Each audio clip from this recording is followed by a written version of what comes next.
Now, last week, you'll remember we discussed, in the exposition part of a story, the beginning part, and how we've got to have a little bit of character, but not too much, and how you have to give a bit of the setting and be able to create mood, atmosphere, and hook your reader in.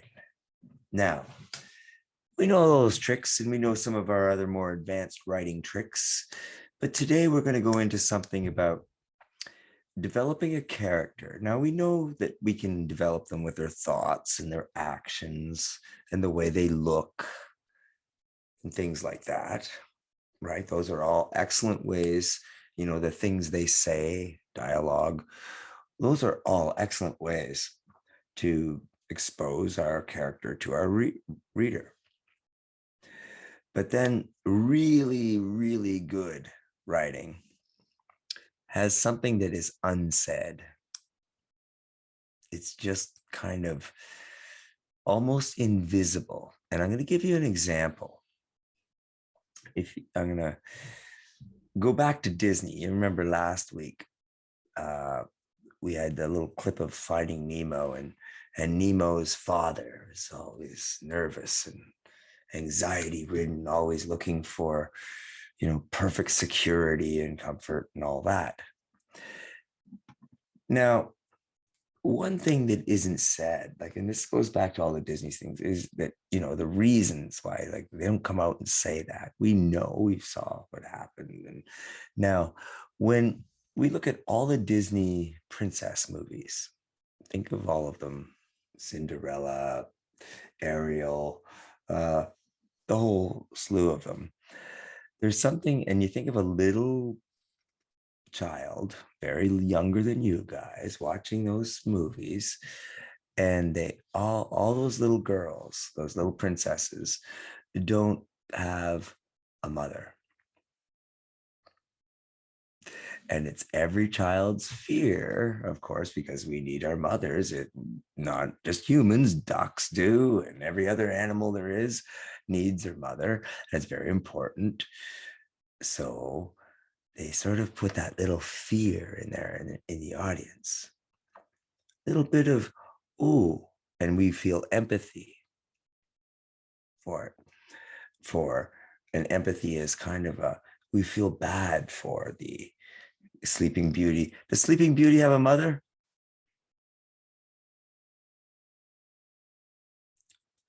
Doesn't she? Oh, she has the Wicked Queen there, isn't she, or something? Anyway, I didn't know she had a mother. Anyway, there's always some tension between mothers or something. Most of them. Sorry, I didn't know. I said all, but it's the idea of just having that there, and then in all those stories, like even our fairy tales, we don't have to go to the Disney ones, but if you think of Hansel and Gretel going through the woods, and they're lost. The children are always separated in some way from the security of their parents.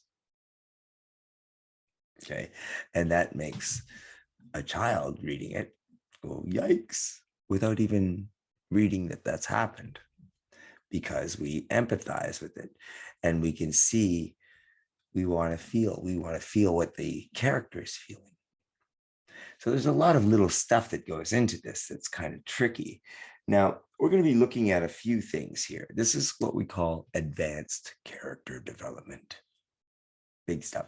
So you're giving your character their backgrounds, and sometimes we have to do it in flashback and dialogue. There's all those techniques we talked about.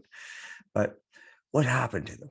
Now, there was a movie that came out a couple of years ago, and I think it's PG-13, but it's very interesting because it's a Marvel. Sorry, not Marvel. It's DC, but it's part of the Batman movies. It's about the Joker, called the Joker, and we all know the Joker is a villain in Batman. And in this movie, Batman isn't even in the movie. It's all about how the Joker became a villain, what happened to him, his origin story. And of course, it's a movie, but it had to be written. And so the writer had to sit down and think about what happened to this guy that made him such an evil villain, such a bad guy. And of course, there was all kinds of bad things that happened to him growing up and everything in his life. And there's also another thing that his mother always told him: you have to make people smile and be happy. The Joker telling jokes. And he's got that big red smile on his face, menacing. And of course, the weird thing about that is we know he's an evil, bad guy, but we feel sorry for him at the end of it. We empathize with him. And that's what good character writing is that we feel sometimes sorry, or they have a little something in them that's a bit different. Now, later on, I'm going to give you some practice, and they're going to be sort of cartoony characters. Okay. They won't be very serious characters. And we don't always have to be talking about serious characters who have all these terrible flaws and this horrible life, and they grow up in an orphanage and they're beaten and they're captured by Bigfoot or whatever it might be. They don't have to be like that, but they can always have some little thing about them, not so much a flaw, but something that it could motivate them, could make them want to do the next thing. And it could also be a thing that holds them back from becoming better developed, which is also part of this, could be part of whatever story they're in. Doesn't have to be crazy, magical, fantasy land stories here. Doesn't have to be, that's what Harry Potter is good. Yes, it's very fantastic, but he's a very believable character. And he has not so much issues, but what we call emotional things going on in his life. So that's what makes a character what we call round and dynamic. They're changing. We know we have to create enough about them that your reader wants to like them or hate them. They can hate them too, but they got to be interesting enough and believable enough. So it's kind of a tricky thing. So we do practice at that. Now, last week we talked about how we expand our imaginations and how we make different story scenarios and everything. And so what we're going to do today is I'm going to be showing you a couple little clips of one of them will be rotten writing or terrible writing advice, which I like because it's funny. And the other one's going to be a little bit more about how we develop our characters. And then we'll get some practice in. Now, just give me a second here. Turn my face off and get things queued up here.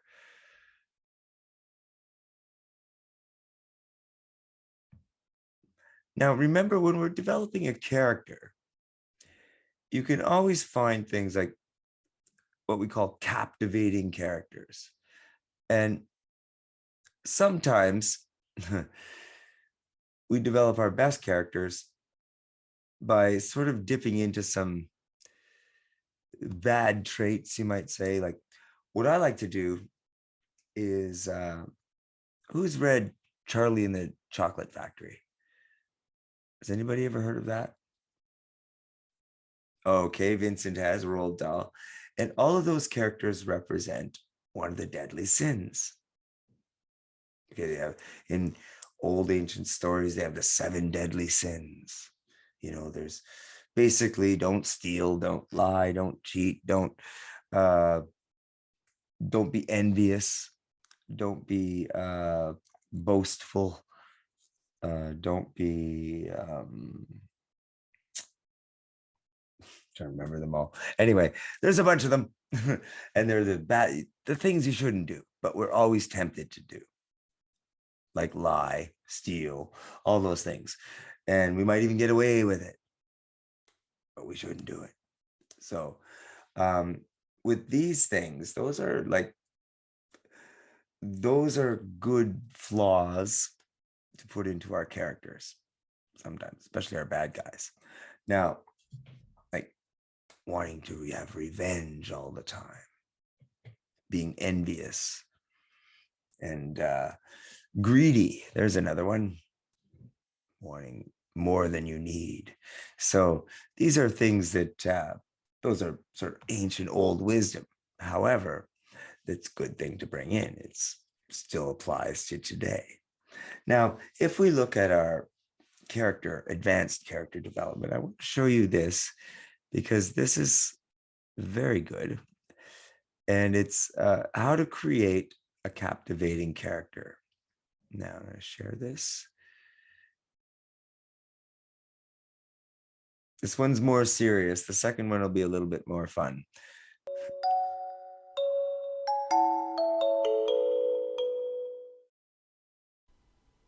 One of my all-time favorite characters is Jonathan Strange, from the BBC adaptation of Susanna Clarke's Hugo Award-winning novel. At the beginning of the story, he cares for little but wooing the girl of his dreams, but then he discovers that he has a natural talent for magic. He fights for the exploration of unknown worlds and will stop at nothing to save those he loves. He's earnest and reckless, and his passion for life is contagious. So how do you go about creating a character like this, one who captivates your audience? Many people use character charts like this one, but with so many lines to fill, it's easy to get bogged down by the details of the character's appearance or their favorite foods and everyday routines. While these details can make your character feel more three-dimensional in your own mind, they aren't very relevant to the story itself.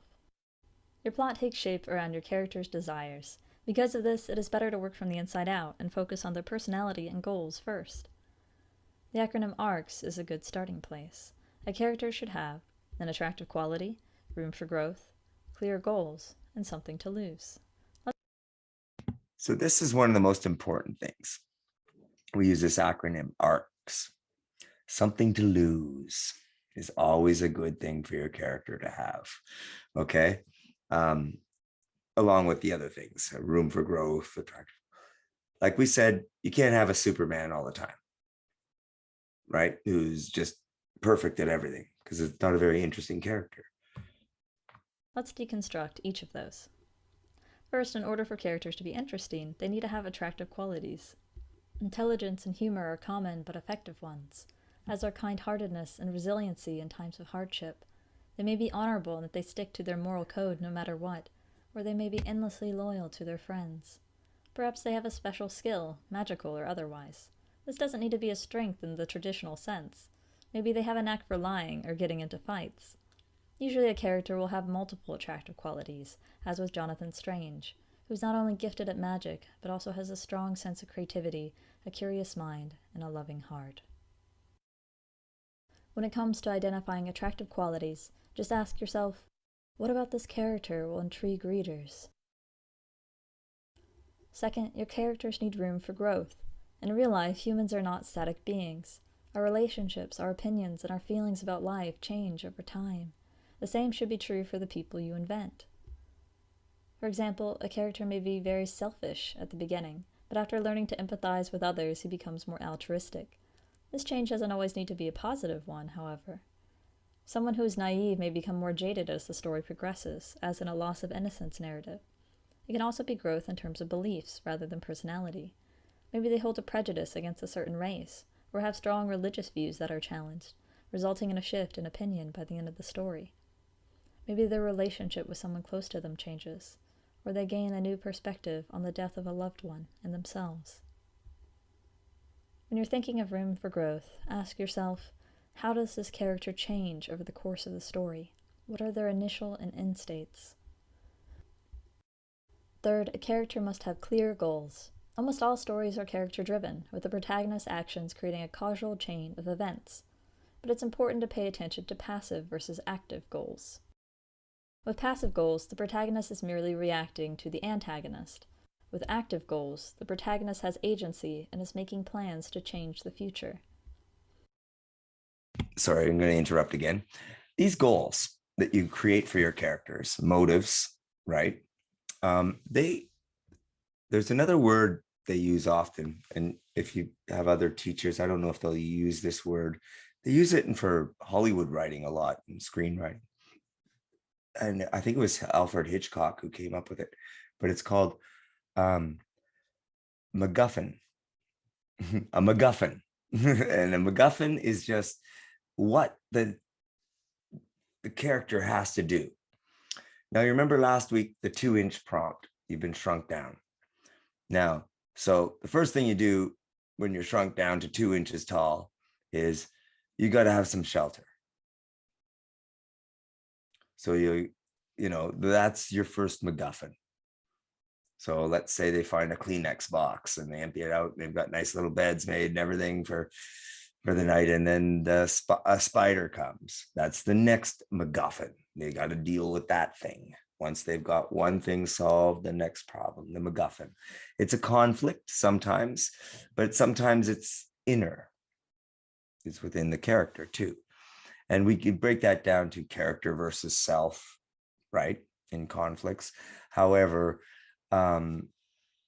it your conscience, little devil and the little angel on your shoulder, however you want to think about it, the reality is sometimes the character has to overcome their own beliefs or their own like Nemo's father, their own fears that are holding them back. And that's character growth. For example, imagine that a young race car driver dreams of winning his local championship, but someone is trying to sabotage him at every turn, stealing his uniform, messing with his engines. If all the driver does is try to manage these obstacles, then there's not much of a story. But if our race car driver has an idea about how to catch the saboteurs in the act and take his revenge, then now he has agency. He is fighting back, taking action, making his own choices, and facing the consequences of his mistakes, rather than having others force him to make those decisions. Goals can come in many forms: survive, defeat the big bad, gain wealth and get the girl, redeem oneself, find meaning and purpose in life. Goals are tied to character growth in that they can shift as a result of a change in perspective or motivation. Going back to Jonathan Strange, he is at first focused on finding an occupation that will impress his future wife, and later he aims to put his magic to good use in the war. His goal changes again in the middle of the story, but I won't spoil the reveal. Developing clear goals boils down to a two-part question. What does this character want, and how do they plan to get it? In addition to goals, the character needs something to lose, or as you'll often hear, there needs to be stakes. In genre fiction, these stakes tend to be huge. The fate of the universe hangs in the balance, or a city could be destroyed.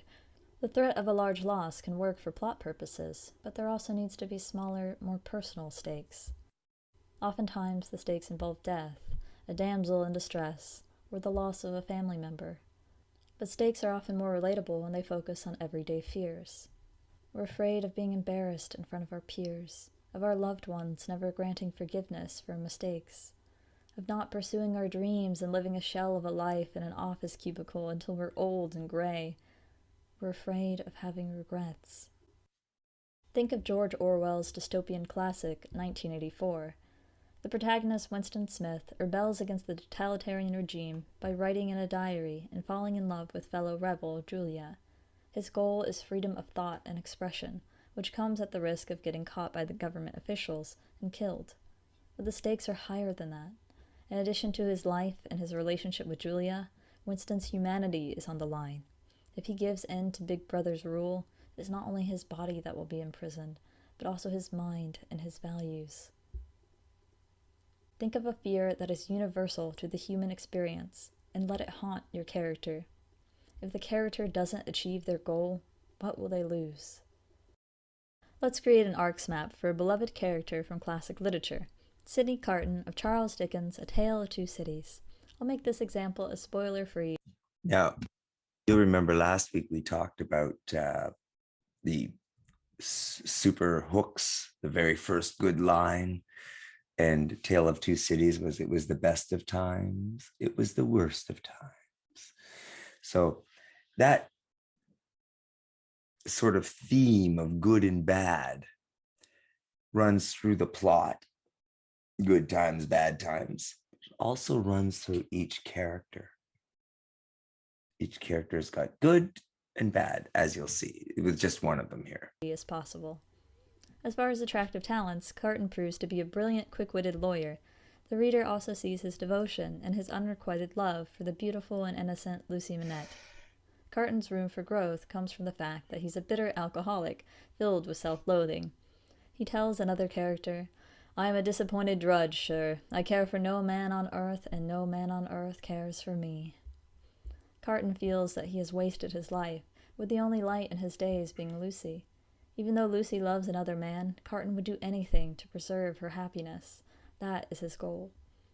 If he doesn't achieve this goal, his life will feel meaningless. Also, his beloved Lucy will fall into despair if he doesn't do something to save the man she loves. Sidney Carton displays one of the most memorable character transformations in all of literature because he is a good but flawed man who wants something desperately enough to go forth and be fulfilled. So which characters captivate you? Tell me all about why you love them in the comments. So if we think of all the stories we've read and we think about all those captivating characters, they never are perfect, right? Even from Harry Potter's appearance. Remember how J.K. Rowling described a scrawny, the strange birthmark, and those aren't terrible little flaws, but they just tell us a little bit about him. He's just something about him that's off or different, right? So reveals a little bit, but not too much. Now, before I'm going to give you this, I want to show you one more little thing about this character development stuff, and it's going to get into arcs and that, but it's again my favorite little thing. It's funny why I like it, but they give us some great advice, and of course we'll go to our friends at Terrible Writing Advice. Okay, they're going to give us some awful writing advice, and so this is where we'll go with this, and I'll let them speak for themselves. Now, remember that this is satire, which is saying the opposite of what they really mean. In a way, ironic.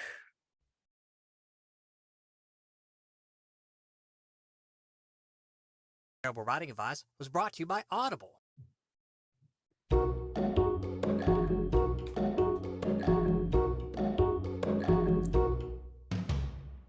People change. Characters change over time. Sometimes something happens that causes someone to rethink their approach. I've done a lot of thinking recently. After all, I made terrible writing advice for a reason.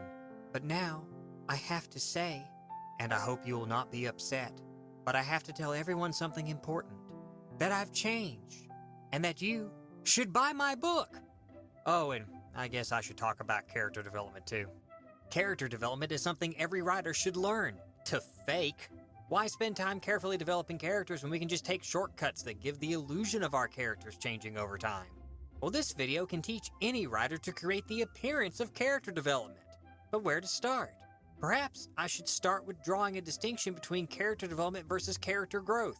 Character development marks how a character changes over time, whereas character growth is how a character improves in terms of skills and obstacles overcome.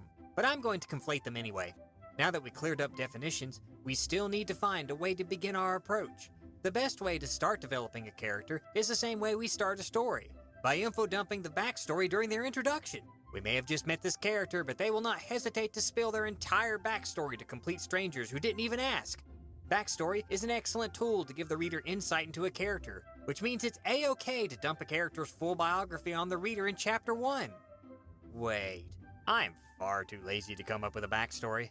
I think I'll just use the same trick as the one I used on the anti-hero video and keep my character's past mysterious instead. But now I need a new way to develop my characters. Showing my characters doing something is too much like actual work. Let's just have the other side characters talk about a protagonist's development instead. Why did the character change? Well, because I said so, and so did all the other characters. Then don't actually change anything about the character. No one is going to notice.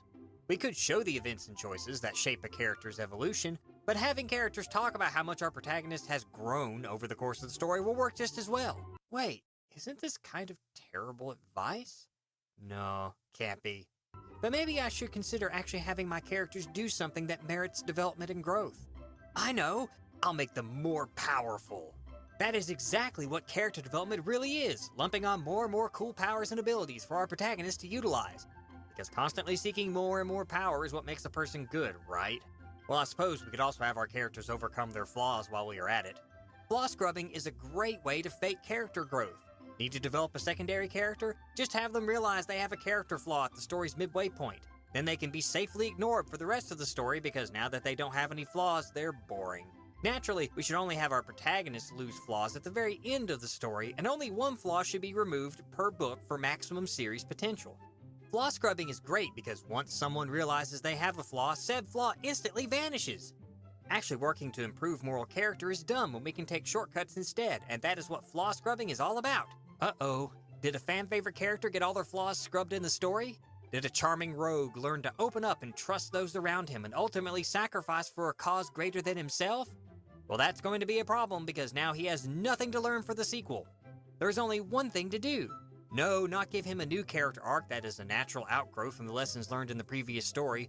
Nope, we reset his character back to the way he was before as though nothing happened at all.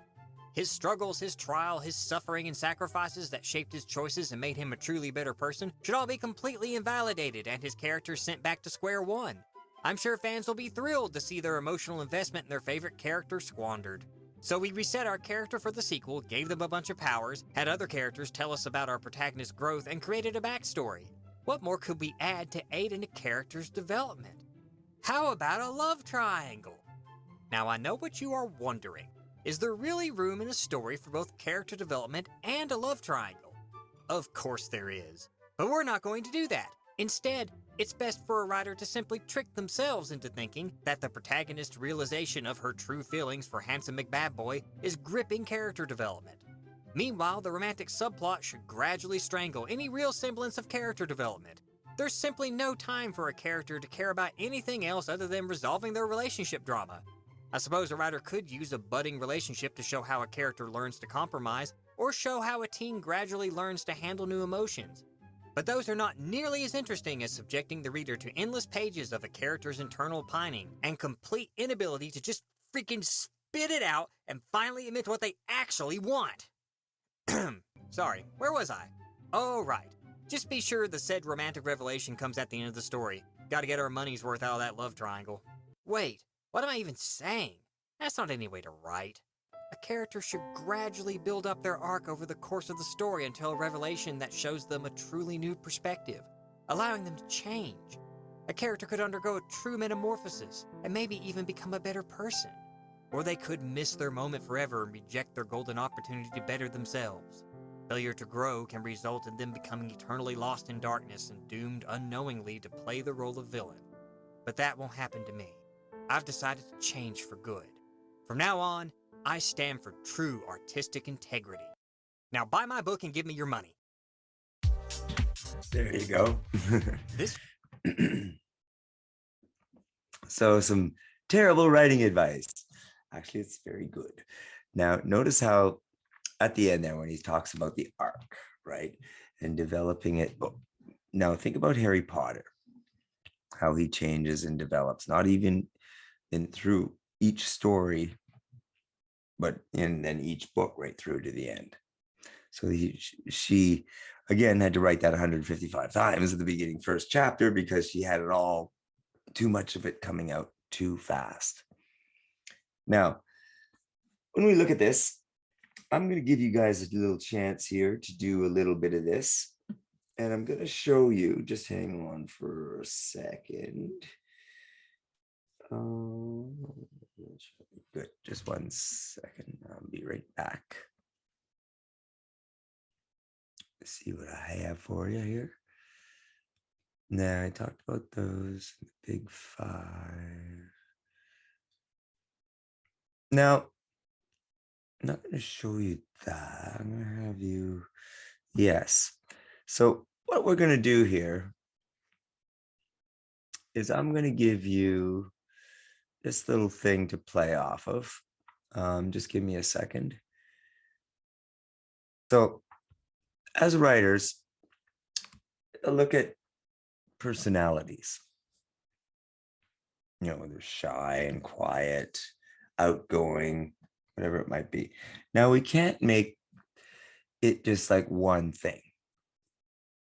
So let's say we take the idea of being shy. Okay. A shy character, what would be a difficult thing for a shy character? Well, maybe they have a music recital. They have to go play music in front of a lot of people. That would be a real life thing, right? Now, this shy character might have another part of their personality. Maybe they are a brilliant musician, but too afraid to get up in front of people to play. There's a conflict and part of the personality. Now, it doesn't have to be that complex. Now, what brain scientists, psychologists have told us is there's like about 5 different overall kind of personality types. So in this little video, this little presentation, they put them on an island and show you what they'll do with their types of personality. So I'm just going to share this with you for a sec. And this is called the Big Five. And this really helps us as writers to sort of develop our characters. The Big Five personality traits claims that we can describe ourselves with 5 main characteristics: open, conscientious, extrovert, agreeable, neurotic. Each of us varies in how much of each trait is shown in our personality. In order to understand what each trait really means, let's look at these 5 characters and how they cope after they wreck their boat and are stranded on an island in the middle of the ocean. Open Odalia is excited and interested in exploring this beautiful island. The exotic nature inspires her. She has collected stones, shells, and blossoms to decorate the entrance of the bamboo hut that she built for everyone. She feels this is an opportunity to learn so many new things. Claire is conscientious. She is not excited. She is concerned about the seriousness of the situation. She is glad she saved the survival kit from their ship. As usual, she is prepared and starts the crucial tasks right away. She feels that it is her duty to organize everyone and make sure that they will start looking for the things they need for survival: fresh water and food. Extrovert Emile is thrilled because they all survived. He feels a strong need to talk and share his happiness. He gathers everyone to celebrate their survival and to tell them about his plan to explore the island together. Agreeable Albert is kind by nature, and despite being tired and thirsty, his main concern is Nora. He offers her a drink from his coconut. The others know that he usually agrees to everything and are not shy to ask for his help. Nora is neurotic and easily stressed. She has a total breakdown. She sits down on the beach and cries. How are they ever going to get away from this island? To her, the ocean around them looks endless. Nature looks dark and dangerous. She feels completely lost. After 8 weeks, 2 ships appear on the horizon. Everyone. We're going to leave it there. Now, those are just going over the types of people.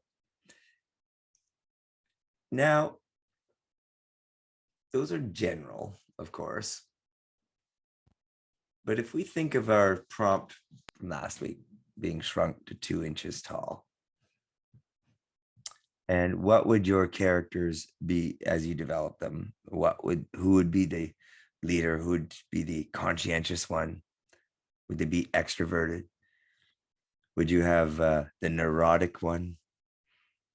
And you see, you have to have conflict between the characters as well as the conflict with it outside. With obvious conflict as they've been shrunk to 2 inches tall.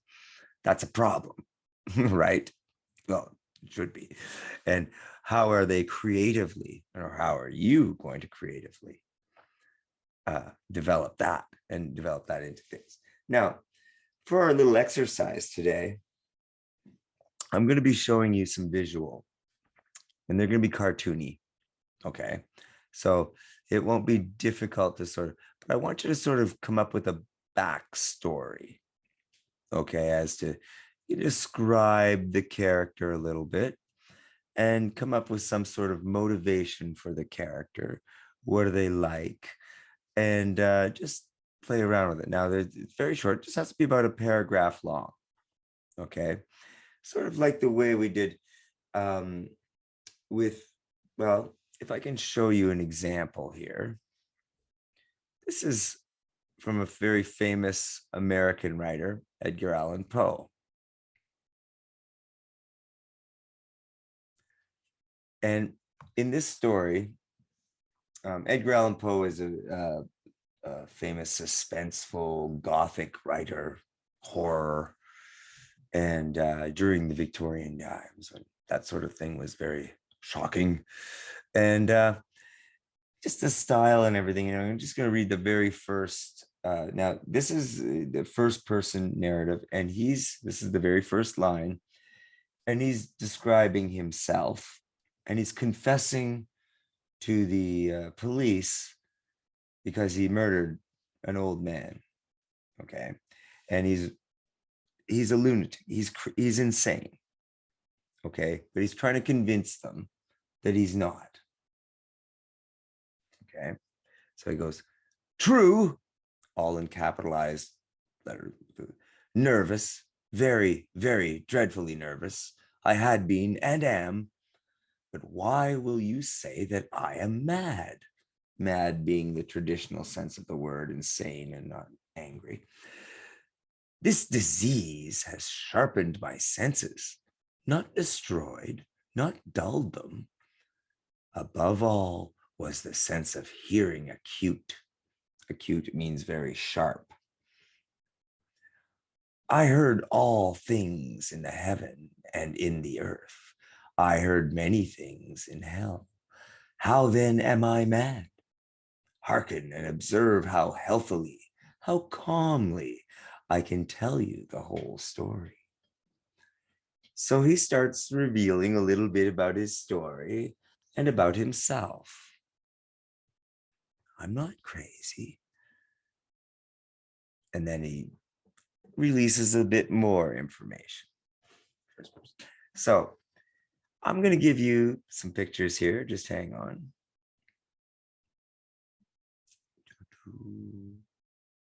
Not that one.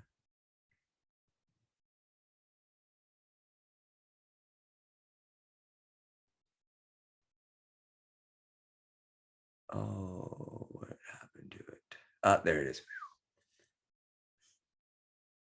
I lost it. Now, here we go. The cartoony. Start with number one. What is it? And there's some useful vocabulary down there, but we want to develop this guy a little bit more than just what he looks like, which might be slightly chubby and sloppy, maybe, but what about his personality? How are you going to describe this guy with a little bit more depth than just a guy that wears an orange t-shirt and green pants and is a little chubby? What are you going to say about him? Makes him real. I know he's not real, but try. I'll let you put that together in chat, and I'll be just turn my face off and I'm right here. Just for practice.